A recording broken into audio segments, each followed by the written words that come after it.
निकाल लागलाय या सगळ्या ह्याच्यावर काय आपली प्रतिक्रिया? मला असं वाटतं का निश्चित नाशिक लोकसभेबद्दल जर बोलायचं ठरलं तर खऱ्या अर्थानं उमेदवारी उशिरा दिल्याच्या काही प्रमाणामध्ये त्याचा इम्पॅक्ट या ठिकाणी निश्चित लक्षात आला. व त्याचबरोबर या दरम्यान ज्यावेळेस समजा आपण विद्यमान असताना इतर अनेक स्पर्धकांचे नावं त्यापुढे यायची आणि म्हणून मला असं वाटतं का निश्चित त्या काळामध्ये ज्या त्या पक्षाला निश्चित अधिकार होता ज्यांनी त्यांनी उमेदवारी मागण्याचा, परंतु त्यामध्ये विलंब म्हणजे वेळ लागल्याचा फटका आपल्याला त्या ठिकाणी निश्चित बसला असं मला वाटतं. तुम्हाला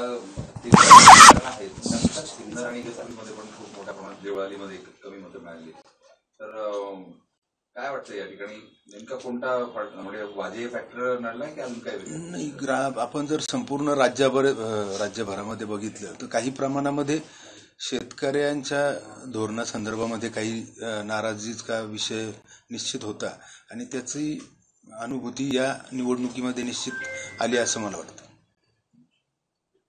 उमेदवारांचं नाव चर्चेत होतं आणि त्या सगळ्या काळामध्ये माघार घेऊनही अनेक काळ उलटला होता. यामध्ये तुमचे सहकार्य असलेले अनेक लोकांची नावं पुढे आली. ही नावे पुढे आली नसती, जर ते नाव लवकर जाहीर झालं असतं तर त्याचा कसा बेनिफिट झाला असता? मला असं वाटतं का निश्चित ज्या वेळेस निवडणुका लागल्या भाजपनं त्यांची जवळजवळ 22 उमेदवारांची यादी त्या ठिकाणी जाहीर केली. कदाचित तीच यादी त्याच वेळेस आपल्या पक्षाने केली असती तर निश्चित त्याचा फायदा या ठिकाणी अधिक प्रमाणामध्ये त्या ठिकाणी निश्चित झाला असता. तो उशीर केल्या कारणानं इतर स्पर्धक आल्या कारणानं उमेदवार इनडायरेक्टली डॅमेज होत होता आणि महाविकास आघाडीच्या उमेदवाराला जवळजवळ 35 ते 37 दिवस अगोदर उमेदवारी जाहीर झाल्या कारणानं आणि त्यांच्या विरोधात इतर उमेदवारांचे नावं आल्या कारणानं अनेक लोक त्यांना अटॅच झाले आणि मग अटॅच झाल्यानंतर ती लोक काही पुन्हा ती महायुतीसोबत आली नाही आणि म्हणून मला असं वाटतं का त्याचं देखील काही प्रमाणामध्ये या ठिकाणी मतदान जाणवलं. आपल्याला जर लवकर हे मिळालं असतं तिकीट तर निकाल वेगळा असतं असं वाटतंय? मला असं वाटतं की 100% वेगळा निकाल असता. कारण लोकांनी ज्यावेळेस ह्या 1 महिन्याच्या कार्यकाळामध्ये अनेक जण, मी जसं सांगितलं की महाविकास आघाडीच्या उमेदवार जाहीर झाल्यानंतर लोक आणि अनेक स्पर्धांमध्ये अनेकांचे नावं येत गेले. त्यामुळं हेमंत गोडसे उद्या उमेदवार आहे किंवा नाही असा संभ्रम निर्माण झाला आणि त्या कार्यकाळामध्ये अनेक लोक त्यांच्याकडे जोडली गेली आणि मग ती जोडली गेली कारणानं ते पुन्हा आले नाही आणि त्याचा परिणाम काही प्रमाणामध्ये या मतांमध्ये झाला. जे नाव समोर आलं होतं ते मंत्री छगन भुजबळ होतं, तर तुमचा रोष त्यांच्यावर आहे का तुमच्याच पक्षश्रेष्ठींकडे? नाही, मला असं वाटतं का सगळ्यांना त्या संदर्भामध्ये माहिती आहे का कोणी कामं केलेत आणि मला वैयक्तिक कोणावरती दोष देण्यापेक्षा निश्चित काही प्रमाणामध्ये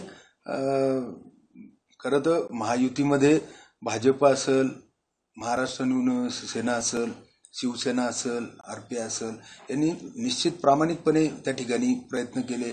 काही प्रमाणामध्ये राष्ट्रवादीच्या देखील काही पदाधिकाऱ्यांनी निश्चित चांगलं काम केलं, परंतु कोणी केलं नाही हे सर्व जनतेला माहिती. त्याला जोडून एक प्रश्न आहे, भाजपचे सुद्धा काही लोक या कॉम्पिटिशनमध्ये होते आणि राष्ट्रवादीचे सुद्धा होते. काही प्रमाणात चर्चा आहे की काही लोकांकडनं काम झालेलं नाहीये. त्या संदर्भात आपण काही रिव्ह्यू घेतलाय किंवा अशा पद्धतीचे काही रिपोर्ट मुख्यमंत्र्यांना कळवणार आहात? नाही, मला असं वाटतं का या संदर्भामध्ये अनेक, मी जसं सांगितलं का भाजपच्या सर्वच पदाधिकाऱ्यांनी त्या ठिकाणी प्रामाणिकपणे काम केलं. महाराष्ट्र नवनिर्माण सेनेच्या पदाधिकाऱ्यांनी काम केलं, त्यानंतर आरपीआय असेल, आमची शिवसेना असेल, त्यानंतर काही राष्ट्रवादीच्या काही पदाधिकाऱ्यांनी काम केलं आणि कोणी केलं नाही हे सर्व जनतेला माहिती आहे. परंतु खऱ्या अर्थानं उमेदवारी उशिरा जाहीर झाल्या कारणानं त्याचा खूप मोठा फटका या ठिकाणी. तुमचं काम भुजबळांनी केलं का? मला असं वाटतं का कोणी केलं आणि कोणी केलं नाही हे सर्व जनतेला माहिती. आता आगामी काळात कुठलं लाईन धरून आपण राजकारण करणार आहे किंवा काय पुढची भूमिका असणार? मला असं वाटतं का निवडणुकामध्ये जय पराजय हा असतोच, परंतु आम्ही सर्वच शिवसैनिक खचून न जाता पुन्हा एकदा नव्या उमेदवारांनी निश्चित या ठिकाणी काम करू. कालपासून काही मुख्यमंत्री किंवा वरिष्ठांशी काही बोलणं झालं का? बोलणं झालं काही वरिष्ठ नेत्यांशी. त्यांनी त्या संदर्भामध्ये पक्ष आपल्या सोबत आहे, आपण खचून जाऊ नये, आपण पुन्हा एकदा कामाला लागावं अशा प्रकारच्या सूचना त्यांनी केल्या. मुख्यमंत्र्यांसोबत काही बोलणं झालं का? नाही, या संदर्भामध्ये त्यांनी आता 1-2-3 दिवसात ते आता ते कदाचित ही सगळी वरती सरकार गठीत झाल्यानंतर ते सर्वांना बोलवणार आहेत. गेल्या अनेक वर्षांपासून आपण दिल्लीत काम करत होता, जवळपास 10 वर्षांपासून. कांद्याचं फॅक्टर खूप महत्वाचं महाराष्ट्रामध्ये आता ठरलेलं आहे. नाशिक असेल, दिंडोरी असेल किंवा पश्चिम महाराष्ट्रातला काही पट्टा असेल. कांद्याच्या इफेक्टमुळे आपल्या महायुतीचे काही कॅन्डिडेट पडलेत असं आपल्याला वैयक्तिक वाटतंय? नाही, खरं तर कांद्याचा प्रश्न नाशिकसाठी निश्चित गंभीर आहे. या संदर्भामध्ये सर्वात जास्त म्हणजे नाशिक जिल्हा संपूर्ण भारत देशामध्ये जवळजवळ 35 ते 37% उत्पादन हे केवळ नाशिक जिल्ह्यामध्ये होतं. आणि म्हणून यासाठी प्रत्येकाला म्हणजे भाववाढ पण व्हायला नको, ग्राहकांना अडचण नको, अशा सगळ्या पद्धतीने शासनाने तसं मेकॅनिझम तयार केलेलं आहे की शेतकऱ्याला 22 ते 25 रुपये भाव मिळावा. परंतु हे निर्णय अधिक म्हणजे कृषी मंत्रालय, अर्थ मंत्रालय, ग्राहक मंत्रालय आणि वाणिज्य मंत्रालय या 4 मंत्रालयांवरती अवलंबून असल्या कारणानं कदाचित हे निर्णय व्हायला, सगळ्याचे अभिप्राय यायला कदाचित 2-2, 3-3 आठवडे निघून जातात. आणि म्हणून आपल्याकडं लाखो टनाने कांदा या ठिकाणी दररोज बाजार समित्यांमध्ये या ठिकाणी येत असतो. आणि म्हणून त्याचा फटका म्हणजे निर्णय जर इन्स्टंट झाले, टाइम टू टाइम झाले, तर मला असं वाटतं का यामध्ये निश्चित शेतकऱ्याला देखील योग्य भाव मिळेल आणि ग्राहकाला देखील जास्त महागाईला सामोरं जावं लागणार नाही. असं मेकॅनिझम केंद्र शासन तयार करतंय आणि मला असं वाटतं की ते लवकर होईल.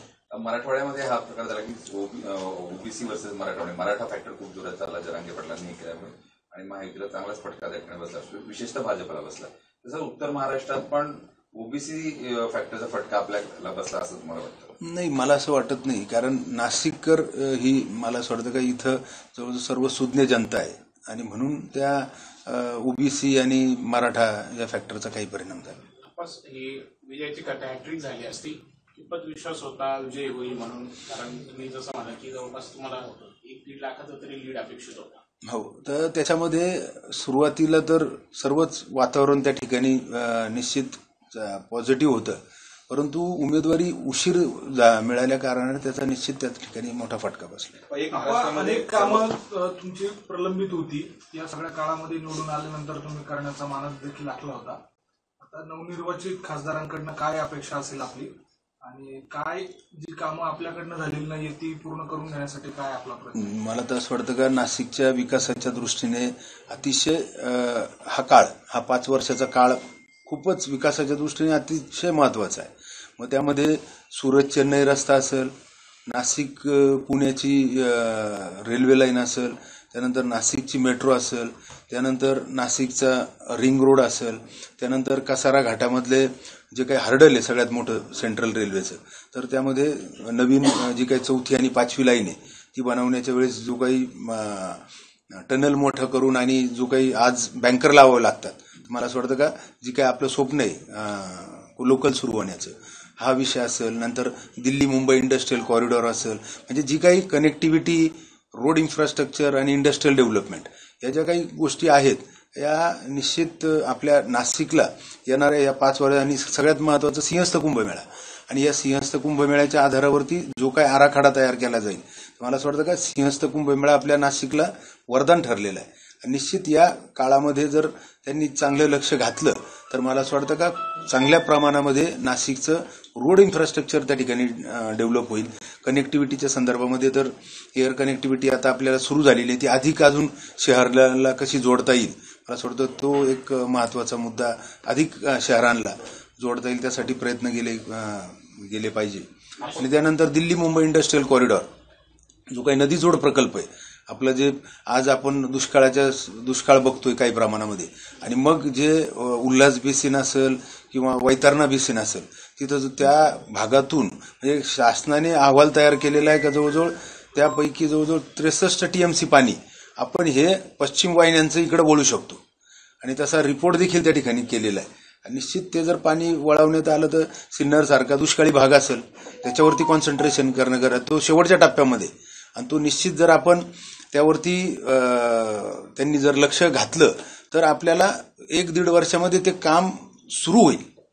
आणि आपल्या सिन्नरचा दुष्काळ जो आहे तो कायमस्वरूपी जवळ 70 ते 80% हा सुजलम सुफलाम त्या ठिकाणी होणार आहे. दिल्ली मुंबई इंडस्ट्रियल कॉरिडॉर आहे DMIC, ती जी फर्स्ट फेजमध्ये संभाजीनगरला झाली, तर सेकंड फेजमध्ये आपण ती नाशिकला व्हावी यासाठी प्रयत्न करत होतो. तो देखील शेवटच्या टप्प्यात आहे. IT पार्क जे आपल्या सगळ्यांचंच आपले नाशिकचं टॅलेंट इतर ठिकाणी जातं, तर ते IT पार्कसाठी देखील आरक्षण केलेलं आहे. राजूर बहुल्याला 50 एकर जागा आरक्षित केलेली आहे. तर आपल्याला त्याच संदर्भामध्ये ज्या काही कंपन्या आहेत ITच्या कंपन्या, त्यांना इथं कशा त्या प्रस्थापित होतील आणि आपलंच टॅलेंट आपल्याला इथं कसं वापरता येईल यासाठी प्रयत्न केले गेले पाहिजे. नाशिकच्या विकासासाठी आता लोक एकत्र येणार का राजाभाऊ? मी विकासासाठी निश्चित सगळ्यांसोबत, नाशिकचा विकास हेच आपला एक ध्यास आहे आणि म्हणून मला असं वाटतं का विकासासाठी कधीही माझी म्हणजे मी त्यांच्यासोबत काम करायला तयार आहे नाशिकच्या विकासासाठी. आपण कालच्या निकाल लागल्यानंतर विरोधकांकडनं एक चर्चा होत्या सुरू, आपण जर उद्धव ठाकरे गटात राहिले असते तर हॅट्रिक झाली असती. आपल्याला एक खंत वाटते किंवा त्या निर्णयासंदर्भात? मला असं वाटतं का मी आता जे सांगितलं का नुसतं पदांपेक्षा आपल्याला कामं करणंही पण तेवढे गरजेचं आहे. कारण जनता ही निवडून देते ते कामं करण्यासाठी. मला असं वाटतं का काही प्रमाणामध्ये आमच्या म्हणजे ठीक आहे निवडणुका येतात, जय पराजय होत असतो, परंतु आपण खऱ्या अर्थानं म्हणजे विकास कामं ह्याच मुद्द्यावरती तर खऱ्या निवडणुका लढवल्या जातात. आणि म्हणून मला असं वाटतं का विकासच्या मुद्द्यावरतीच आम्ही या ठिकाणी आलो आणि निश्चित त्या माध्यमातून अनेक विकास कामं देखील करायला आपल्याला मदत त्या ठिकाणी झालीच. आज सारथीसारखं कार्यालय, ते आता सारथीसारखं त्याचं 159 कोटी रुपयाचं काम पण त्या ठिकाणी सुरू झालं. सिपेट सारखी संस्था आहे. म्हणजे अशा अनेक विकास कामांना चालना त्या ठिकाणी मिळाली. एक अखेरचा प्रश्न आहे, संपूर्ण राज्यात या निवडणुकीत मुस्लिम वोटर्सचा एक मोठा फॅक्टर जाणवलेला आहे. आपल्याही नाशिकमध्ये किंवा आपल्यालाही त्याचा फटका बसलाय असं आपल्याला वाटतंय?